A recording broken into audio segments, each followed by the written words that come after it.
અને લાખો લોકોને રોજગારી આપતો હીરો ઉદ્યોગ કે જે મંદીની ઝપેટમાં સપડાઈ ગયો છે, છેલ્લા 5 વર્ષથી મંદીની ગ્રહણ જે લાગ્યું હટવાનું નામ નથી લઈ રહ્યું. થોડા સમય પહેલા રાજ્યસભાના સાંસદ ગોવિંદ ધોળકિયા દ્વારા કહેવામાં આવ્યું હતું કે લેબગ્રોન ડાયમંડને કારણે આ મંદી થઈ છે અને એ સમયે વિરોધ પણ ઉઠ્યો હતો. પરંતુ આ બધા વચ્ચે હવે તેમણે માંગ કરી છે કે આ રત્ન કલાકારો, કારણ કે આમાં પરોક્ષ પ્રત્યક્ષ રીતે લાખો રત્ન કલાકારો છે અને તેમના પરિવારો છે, તેઓ જોડાયેલા છે, તેમની રોજીરોટીને અસર થઈ રહી છે. હીરા ઉદ્યોગ અત્યારે ભયંકર મંદીનો સામનો કરી રહ્યો છે અને એમના માટે એક કલ્યાણ બોર્ડની સ્થાપના કરવી જોઈએ.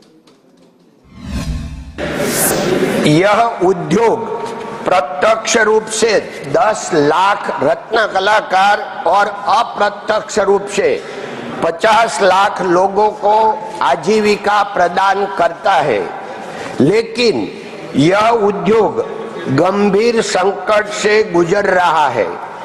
लाखों रत्न कलाकार बेरोजगारी और वेतन कटौती झेल रहे हैं.